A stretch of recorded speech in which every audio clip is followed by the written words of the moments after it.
মাধ্যমিক পরীক্ষা 2026 চূড়ান্ত মুহূর্তের প্রস্তুতি। পাঠ্য বইয়ের সমস্ত কবিতা অতি সংক্ষেপে আলোচনা করা হবে দুটি ভিডিওতে। তোমাদের মোট 7টি কবিতা পড়তে হবে। প্রথমে আমরা 3টি কবিতা আলোচনা করব এবং পরবর্তী ভিডিওতে বাকি 4টি কবিতা আলোচনা করা হবে। এবার আমরা আলোচনা করব কিভাবে। প্রথমে আমরা কবিতাটির সংক্ষিপ্ত আলোচনা করে নেব। দ্বিতীয় ধাপে আমরা আগের বছর কোন কোন প্রশ্নগুলো এসেছিল দেখে নেব। মনে রাখবে, আগের বছর যে প্রশ্নগুলো চলে আসে সেই প্রশ্নগুলো পরের বছর সাধারণত আসে না। তৃতীয় ধাপে আমরা বিগত বছরগুলোতে কি কি প্রশ্ন এসেছিল সেগুলো দেখে নেব এবং চতুর্থ ধাপে এই বছরে কোন ধরনের প্রশ্ন আসতে পারে সেগুলো আলোচনা করা হবে।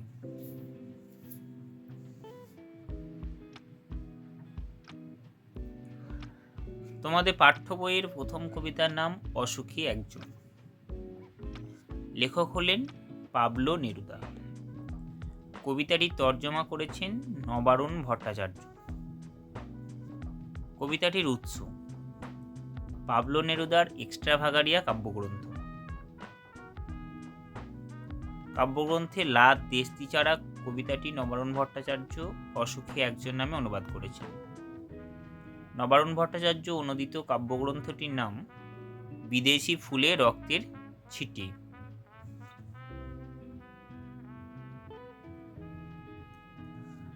এবার আমরা অসুখী একজন কবিতাটির সংক্ষিপ্ত বিষয়বস্তু দেখে নেব। কবিতার কথক একজন সৈনিক, একজন দেশপ্রেমিক তার প্রিয়তমাকে অপেক্ষায় রেখে যুদ্ধে চলে যান। তিনি আর ফিরে আসেন না। এদিকে তার প্রিয়তমা বছরের পর বছর তার ফিরে আসার অপেক্ষায় থাকে এক ব্যথিত হৃদয় নিয়ে। তারপর যুদ্ধ আসে। যুদ্ধে সমস্ত কিছু ধ্বংস করে দেয়। শিশু আর বাড়িরা খুন হয়। সমস্ত শহর যুদ্ধের আগুনে ধ্বংস হয়ে যায়। কিন্তু সমস্ত কিছু ধ্বংস হয়ে গেলেও সেই মেয়েটির মৃত্যু ঘটে না। এখানে মেয়েটি হলো ভালোবাসার প্রতীক, প্রেমের প্রতীক। ভালোবাসা যে চিরন্তন, শাশ্বত, তার কখনো মৃত্যু হয় না। যুদ্ধে সমস্ত কিছু ধ্বংস করতে পারলেও কিন্তু ভালোবাসাকে ধ্বংস করতে পারে না। তাই যুদ্ধ নয়, ভালোবাসাই এইখানে জয়ী হয়েছে। দেখো, এবার আমরা দেখে নেব 2025 সালে কোন কোন প্রশ্ন এসেছিল। 2025 সালে কেবল একটি প্রশ্ন এসেছিল, 1 নম্বরের শর্ট। সব চূর্ণ হয়ে গেল। কি চূর্ণ হয়ে গেল? এখানে তোমরা মনে রাখবে, যেহেতু ছোট প্রশ্ন 1 চলে এসেছে, বাকি বড় প্রশ্ন আসেনি। এবছর কিন্তু বড় প্রশ্ন আসতে পারে, 3 নাম্বার ও 5 নাম্বারের প্রশ্ন। এগুলো ভালো করে দেখে রাখবে। এবার দেখো, আগের বছরগুলোতে কোন ধরনের প্রশ্ন এসেছিল। যেমন 24 সালে এসেছিল 2000, ঘাস জন্মালো রাস্তায়। কখন রাস্তায় ঘাস জন্মালো? 1 নম্বর এসেছিল। আমি তাকে ছেড়ে দিলাম। কে কাকে ছেড়ে দিয়েছিলেন? এটা 3 নম্বর এসেছিল। 1 যুক্ত 2। এবার দেখো 2023 সালে পরীক্ষায় কোন প্রশ্নগুলো এসেছিল। 1 নম্বরে একটা এমসিকিউ এসেছিল, অসুখী একজন কবিতার কথক ঘুমিয়েছিলেন বারান্দায়, মেঝেতে, ঝুলন্ত বিছানায়, না ঘাস জন্মানো রাস্তায়? এই প্রশ্নটার উত্তর তোমরা কমেন্টে দেবে। আর একটা 1 নম্বরে পড়েছিল, যেখানে ছিল শহর সেখানকার কি অবস্থা?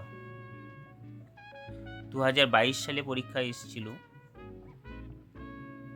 1 নম্বরে, তারপর যুদ্ধ এলো, যুদ্ধ কেমন ভাবে এলো? 3 নম্বরে একটা প্রশ্ন এসেছিল, তারা আর স্বপ্ন দেখতে পারল না। তারা কারা? কেন স্বপ্ন দেখতে পারল না? এই প্রশ্নটাই 2020 সালেও এসেছিল, 3 নম্বরই এসেছিল। এখান থেকে এই বছর যেসব প্রশ্নগুলো আসতে পারে দেখে নেব। সে জানতো না আমি আর কখনো ফিরে আসবো না। সে কে? আমি আর কখনো ফিরে আসবো না বলার কারণ কি? সেই মেয়েটির মৃত্যু হলো না। কোন মেয়েটির? কি জন্য তার মৃত্যু হলো না? আর সেই মেয়েটি আমার অপেক্ষায়। এই অপেক্ষার তাৎপর্য সমগ্র কবিতা অবলম্বনে আলোচনা করব। ছোট প্রশ্ন হিসাবে দেখে রাখবি, বছরগুলো কিভাবে নেমে এসেছিল, যুদ্ধ কিভাবে এসেছিল, কারা আর স্বপ্ন দেখতে পারল না।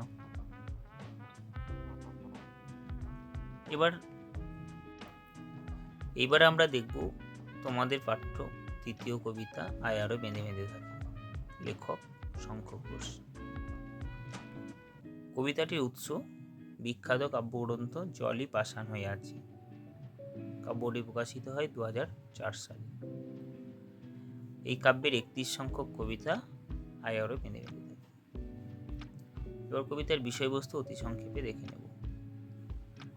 পৃথিবীর এই সংকটময় পরিস্থিতিতে সাম্রাজ্যবাদী আগ্রাসনের বিরুদ্ধে সবাইকে ঐক্যবদ্ধ থাকার আহ্বান জানিয়েছেন কবি শঙ্খ ঘোষ।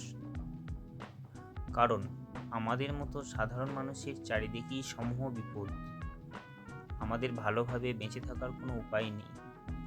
কবিতায় বলা হচ্ছে, পথ নেই কোনো। চারিদিকে এই প্রতিবন্ধক পরিস্থিতিতে মানুষের অস্তিত্ব আজ সংকটের মুখোমুখি। তাই এই বিপদ থেকে বাঁচতে হলে সবাইকে ঐক্যবদ্ধ হয়ে থাকতে হবে। তাই কবি সমাজে শুভবুদ্ধি সম্পন্ন মানুষকে বলেছেন, আয় আরও বেঁধে বেঁধে থাকে, অর্থাৎ জোটবদ্ধ হয়ে থাকার কথা তিনি বলেছেন। এবার আমরা দেখব 2025 সালে কোন প্রশ্ন এসেছিল। একটাই প্রশ্ন পড়েছিল 3 নম্বরের। পৃথিবী হয়তো গেছে মরে। কোন কবিতার উদ্ধৃতি? উদ্ধৃতিটি পরিস্ফুট করো। 1+2। এবার আমরা দেখব বিগত বছরই কোন কোন প্রশ্ন এসেছিল কবিতাটি থেকে। যেমন 2024 সালে এসেছিল, অর্থাৎ তার আগের বছর। 1 নম্বরের প্রশ্ন, আমাদের শিশুদের সব ছড়ানো রয়েছে।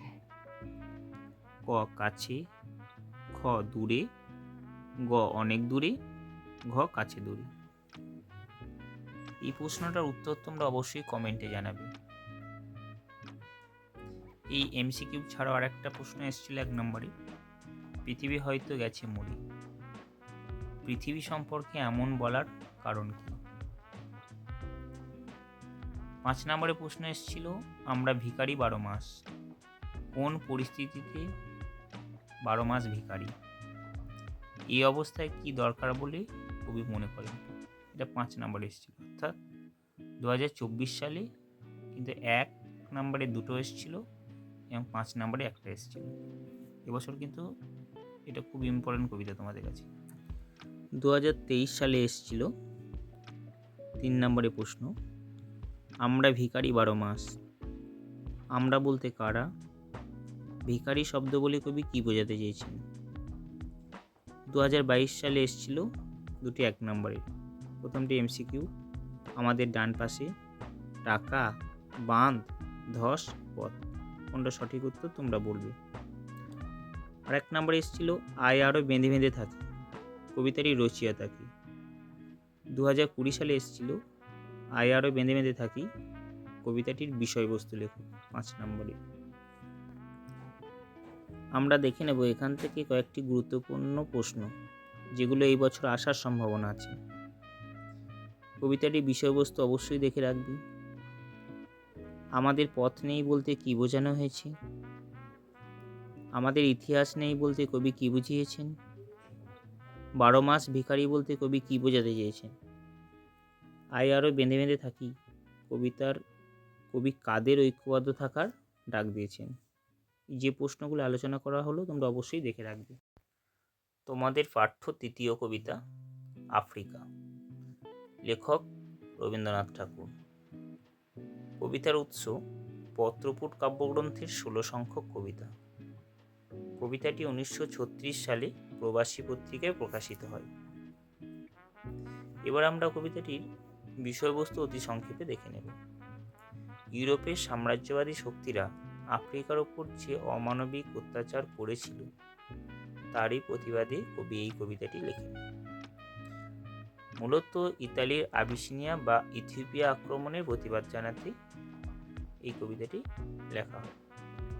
কবি এখানে আফ্রিকাকে একজন মানবীর সাথে তুলনা করেছেন। আফ্রিকার ওপর আক্রমণকে কবি নারীর উপর আক্রমণ বলেছেন। কবিতাটি প্রথম স্তবকে আছে আফ্রিকার জন্ম বৃত্তান্ত। রুদ্র সমুদ্রের বাহু প্রাচী ধরিত্রীর বুক থেকে কিভাবে ছিনিয়ে নিয়ে গেল। দ্বিতীয় স্তবকে আছে আফ্রিকার স্বরূপ, দুর্গম, ভয়ঙ্কর, রহস্যময়। এই ভয়ঙ্কর রূপটাই যেন তার সৌন্দর্য। তৃতীয় স্তবকে আছে আফ্রিকার ওপর ইউরোপীয় সাম্রাজ্যবাদী শক্তির অমানবিক অত্যাচারের কাহিনী। চতুর্থ স্তবকে আছে আফ্রিকার দারিদ্র্য ও শোষণের বৈপরীত্য ছবি। পঞ্চম স্তবকে আছে আফ্রিকাকে রক্ষা করতে না পারার জন্য যুগান্তরের কবি ক্ষমা চেয়েছেন। অর্থাৎ 5টি স্তবকে আফ্রিকার স্বরূপকে তিনি তুলে ধরেছেন। 2025 সালে এখান থেকে 2 ধরনের প্রশ্ন এসেছিল, 1 ও 5 নম্বর। এমসিকিউ এসেছিল, আফ্রিকা কবিতায় আদিম যুগ ছিল অন্ধকার, উদ্ভ্রান্ত, শান্ত, আন্তরিক। আর একটা পড়েছিল 1 নম্বরে, অশুভ ধ্বনিতে ঘোষণা করলো।